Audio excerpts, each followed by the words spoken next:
First contact at Nova Academy. The crystalline spires of Nova Academy pierced the violet skies of Centauri Prime, their surfaces reflecting the light of 3 moons in an ever-shifting dance of colors. For centuries, this institution had stood as the galaxy's premier military training facility, producing the finest warriors from over 1,000 species. But today was different. Today, humans were arriving. Commander Rakdos stood at his observation post, his 4 arms crossed over his ceremonial armor as he watched the approaching shuttle. His crystalline exoskeleton caught the light, sending prismatic patterns across the landing pad. After 30 years of commanding the Academy, he thought he'd seen everything. Yet these humans, these soft, primitive beings from a backwater world, had somehow earned their place here. "They don't even have proper neural interfaces," muttered First Instructor Zixtal, her tentacles writhing with barely contained disdain. "How do they expect to operate our combat simulators?" "The Council made their decision," Rakdos replied, though he shared her concerns. "Earth's military achievements, despite their technological limitations, warrant investigation." The shuttle touched down with surprising grace. As the boarding ramp extended, 6 humans emerged, led by Lieutenant Commander Rashid Khan. His dark skin contrasted sharply with the stark white of the standard-issue training uniform, and his movements carried a fluid confidence that caught Rakdos's attention. Behind Khan came his team. Jin Wei, a compact woman whose eyes seemed to catalog every detail of her surroundings. Nikolai Petrov, whose massive frame rivaled that of a Jiraxian warrior. Isabella Torres, moving with the precise grace of a combat specialist. Marcus Williams, whose relaxed stance belied the alertness in his gaze. And Fatima al-Rashid, whose quick fingers never stopped moving across a primitive handheld device. "Commander Rakdos," Khan said, offering a crisp salute, "thank you for accepting us into your prestigious academy." The commander returned the gesture, noting how the human maintained steady eye contact despite the intimidating nature of his crystalline form. "Lieutenant Commander Khan, your team's arrival has been anticipated." From the gathered crowd of alien cadets, whispers and murmurs rippled through the assembly. A tall Viridian student, Krelix, made no attempt to hide his amusement. "They brought projectile weapons," he hissed to his companions. "Actual primitive projectile weapons." Indeed, each human carried what appeared to be remarkably simple equipment. No plasma rifles, no quantum disruptors, not even basic shield generators. Instead, they had brought what looked like training tools from their homeworld, devices that seemed more suited for recreation than warfare. As the humans were led to their quarters, Instructor Zixtal approached Khan. "Your team will begin evaluation tomorrow at dawn. I must warn you, our training protocols are designed for species with significantly more advanced neural capabilities than humans possess." Khan smiled, a gesture that showed teeth, a sign of aggression in many species, but somehow seemed non-threatening from him. "We appreciate the warning, Instructor. Though I suspect you'll find humans have our own ways of processing information and adapting to challenges." That evening, as the humans settled into their quarters, the Academy's other students gathered in the common areas to discuss these strange newcomers. Many dismissed them as a political gesture. Surely the Council couldn't expect these primitives to keep up with real warriors. In their assigned space, Khan's team unpacked their equipment with practiced efficiency. Along with their standard gear, they carefully assembled what appeared to be recreational training devices, modified paintball markers, laser tag sensors, and virtual reality interfaces of their own design. "They're underestimating us," Jin Wei observed, calibrating her custom-built motion tracker. Khan nodded, a slight smile playing at his lips. "They always do. But tomorrow, we show them why Earth's combat games have produced some of the most adaptive warriors in history." "Did you see their faces when we brought out the paintball gear?" Marcus chuckled, testing the compressed air system on his marker. "You'd think we were carrying stone spears." "Let them laugh," Fatima replied, fingers flying across her tablet as she analyzed the Academy's training protocols. They don't understand that while they've been practicing predetermined combat scenarios, we've been learning to think outside every box ever built. As night fell over Nova Academy, both humans and aliens prepared for the next day's trials. The alien instructors reviewed their most challenging combat simulations, confident they would prove the humans' limitations. Meanwhile, Khan's team made final adjustments to their equipment and discussed strategies that would soon challenge everything the Academy thought it knew about warfare. None of them realized that they were about to revolutionize galactic military training forever. The humans hadn't come to learn the Academy's ways. They had come to demonstrate that sometimes the simplest games could produce the most effective warriors in the galaxy. Through the night, the three moons cast their light over the Academy's gleaming spires, as if nature itself was waiting to witness the clash of military philosophies that would begin at dawn. Tomorrow would mark the first test, but for Khan and his team, it was more than that. It was humanity's chance to prove that their unique approach to combat training deserved a place among the stars. The challenge begins. Dawn broke over Nova Academy, with an explosion of crimson light from all three moons, bathing the training grounds in an otherworldly glow. Lieutenant Commander Khan and his team stood ready at the entrance to the Academy's most advanced combat simulation chamber, a massive geodesic dome filled with holographic projectors and quantum state matter manipulators. First Instructor Zixtal's tentacles writhed with barely contained skepticism as she observed the humans' preparation routine. Instead of linking to the neural interface pods like other species, they were conducting what appeared to be primitive warm-up exercises and checking their simplified equipment. "The labyrinth trial begins in 10 minutes, she announced, her voice resonating through translators. "I must remind you that no team of first-year cadets has ever completed this challenge. Most species require at least 6 months of neural training before attempting it." "Understood, Instructor," Khan replied, adjusting his tactical vest. "We're ready." The gathered crowd of alien students had grown larger than usual, drawn by curiosity and anticipation of failure. Krelix, the Viridian cadet, stood at the front, his scaled skin shifting colors with amusement. "They won't last 5 minutes without neural interfaces," he predicted loudly. Inside the preparation chamber, Khan gathered his team for final instructions. "Remember your training," he said, his voice steady and confident. "They're expecting us to try matching their technology. Instead, we play this like the ultimate game of laser tag." Jin Wei finished calibrating their modified sensors. Their holographic systems operate on similar principles to our VR games. The same tricks should work. "They think we're handicapped without neural links," Nikolai added, his massive frame checking his gear one last time. "But they forget. Humans have been practicing combat without computer assistance for millennia." The chamber doors opened with a hydraulic hiss, revealing the simulation space beyond. The inside of the dome had transformed into a sprawling urban warfare environment, with twisted metal structures, holographic barriers, and quantum state obstacles that could shift and change at any moment. "Beginning labyrinth trial," announced the AI system. "Objective: reach the central command point while neutralizing all hostile elements. Warning: lethal force simulation active."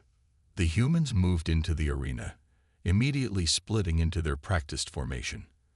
Unlike the rigid technology-dependent strategies taught at the Academy, they flowed like water through the environment, using hand signals and predefined movements practiced in countless paintball tournaments and military simulation games. From the observation deck, Commander Rakdos watched with growing interest as the human team navigated the first wave of holographic defenders. Instead of engaging in direct firefights, they used distraction techniques and coordinated movements that seemed almost choreographed. "Fascinating," he muttered, his crystalline form reflecting the light of explosive simulations below. "They're treating it like some sort of elaborate game." The first real surprise came when the arena's quantum barriers began shifting, a challenge that typically disoriented even experienced cadets. The human team, however, adapted instantly, treating the moving walls and appearing obstacles like elements of a video game level. This is just like shifting grounds VI, Marcus called out, referring to a popular Earth combat simulation game. Remember the speedrun techniques. The alien observers watched in growing disbelief as the humans used their supposedly primitive equipment to overcome increasingly complex challenges. When holographic enemies appeared, they didn't rely on automated targeting systems or neural-linked combat computers. Instead, they demonstrated an uncanny ability to predict and react based on patterns they'd learned through years of gaming. Fatima, monitoring their progress through her tablet, called out positions and patterns she recognized from thousands of hours of competitive gaming. They're using standard spawn algorithms, just like in Galactic Warfare Online. The simulation intensified, throwing harder challenges at the team. Quantum anomalies, gravity shifts, and time dilation effects, all designed to confuse and disorient. But the humans pressed on, treating each new challenge like a new level in a game they'd played countless times before. Impossible, Zixtal whispered, her tentacles now completely still in shock. They're approaching the midpoint faster than any first-attempt team in Academy history. Khan's team moved through the arena with a fluid grace that belied their technological limitations. When faced with a particularly challenging section of quantum barriers, they employed techniques borrowed from speedrunning games, using precise timing and coordinated movements to slip through gaps that seemed impossibly small. Isabella Torres, taking point through a difficult section, called back to her teammates, just like threading the needle in Cosmic Runner. 3-second cycles marked the pattern. The alien cadets watching from above began to murmur in growing appreciation. What had started as entertainment, expecting to witness human failure, was becoming a revelation. These primitives were turning their combat simulation into something entirely different. A game, yes, but one they played with deadly effectiveness. As the team approached the final sectors of the trial, the simulation responded by increasing its difficulty beyond standard parameters. The AI, programmed to adapt to unprecedented success, threw combinations of challenges that had never been used before. "They're changing the rules," Khan observed, a grim smile on his face. "Good thing we're used to playing on the highest difficulty." The humans regrouped behind a quantum barrier, their breathing heavy but controlled. They had covered more ground in 30 minutes than most teams managed in 3 hours, but the hardest part still lay ahead. The central command point was visible now, surrounded by a maelstrom of shifting reality and holographic defenders. "Final push," Khan announced to his team. "Remember, just like the boss levels we've played through 1,000 times, we didn't come here to match their technology." Nikolay grinned, checking his modified marker. "We came to show them how Earth does it." As they prepared for their final assault on the objective, the observers above watched in stunned silence. Whatever happened next, the humans had already proven something extraordinary. That sometimes the best training for real combat wasn't advanced technology or neural interfaces, but the simple games humans had been playing all along. Turning the tables. The final approach to the central command point became legendary in Nova Academy's history. Khan's team faced what seemed like impossible odds, a swirling maelstrom of quantum anomalies, holographic enemies, and shifting terrain. But instead of retreating, they did something unprecedented. They turned the simulation's complexity against itself. "Anyone else getting Final Fantasy raid vibes?" Marcus called out, diving between shifting quantum barriers with practiced ease. Same pattern recognition. The humans had noticed something the Academy's traditional training had never revealed. The supposedly random chaos followed gaming logic. Years of pattern recognition from thousands of video games had taught them to see order in apparent randomness. Commander Rakdos watched in amazement as the humans executed what appeared to be rehearsed movements through supposedly unpredictable obstacle patterns. "How are they anticipating the quantum shifts?" he demanded. Jinwei's voice crackled over the communication system. "Every game has patterns, Commander. Even your quantum chaos follows rules, just like our MMO raid bosses. The observation deck erupted in discussion as the humans demonstrated technique after technique borrowed from gaming. They used speedrunning strategies to exploit pattern timings, raid coordination for complex maneuvers, and even fighting game combo logic to predict and counter the holographic defenders. Krelix, who had been so dismissive earlier, found himself taking notes. They're not fighting the simulation, he realized. They're playing it. The team reached the central command point in record time, completing the supposedly impossible trial in under an hour. As the simulation powered down, silence fell over the academy. Everything they thought they knew about combat training had just been challenged by a group of humans using techniques learned from games. Unity through understanding. The days following the Labyrinth trial brought unprecedented changes to Nova Academy. Alien cadets began approaching the humans, not with disdain, but with curiosity. Khan's team found themselves surrounded by students eager to learn about Earth's combat games. "Show us these raid strategies again," requested a group of Viridian cadets, led by a now humbled Krelix. The training grounds became filled with mixed species groups practicing human gaming techniques alongside traditional combat training. First instructor Zixtal, after reviewing the trial recordings extensively, made a formal request to the Academy Board. "We need to understand these human methods. Their games contain training principles we've never considered." Commander Rakdos went further.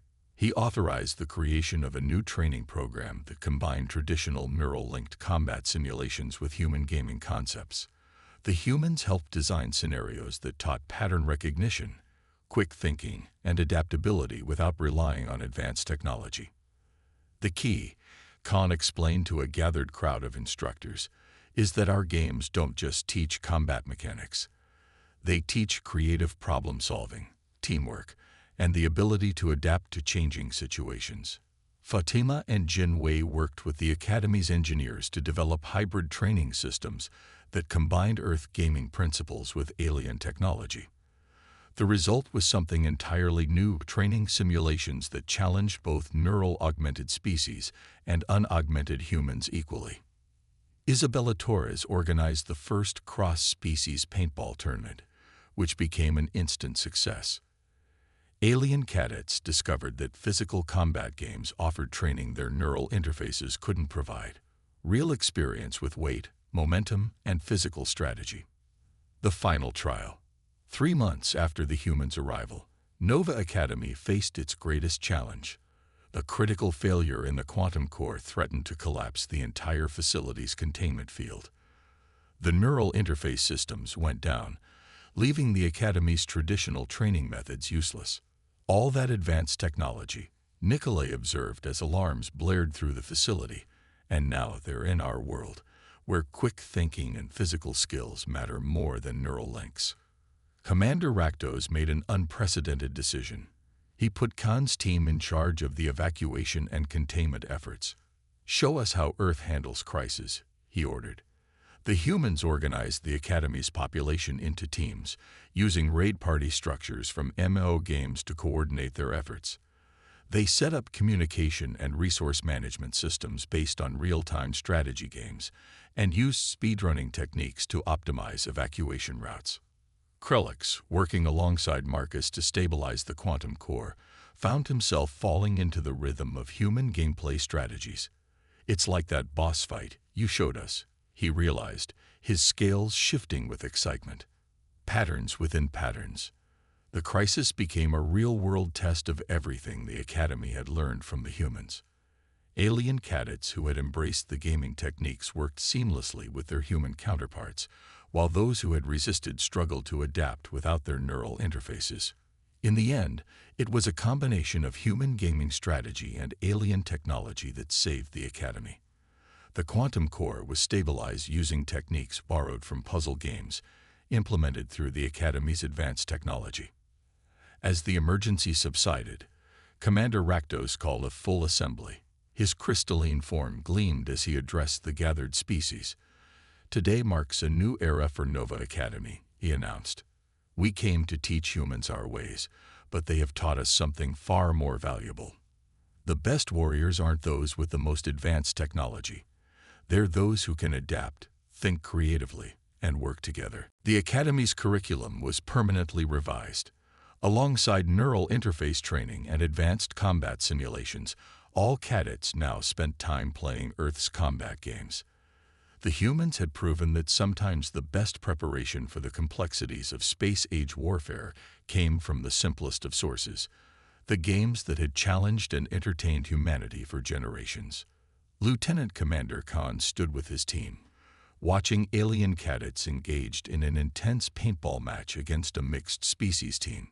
Who would have thought, he mused, that all those hours gaming would end up revolutionizing galactic military training? Actually, Jinhui replied with a smile, I think we all knew. We just needed to show them how to play. The 3 moons of Centauri Prime cast their light over Nova Academy's crystalline spires, now housing a new generation of warriors who understood that the best training transcended technology. In the end, it wasn't about neural interfaces or quantum simulators. It was about the fundamental principles that humans have been practicing all along, one game at a time.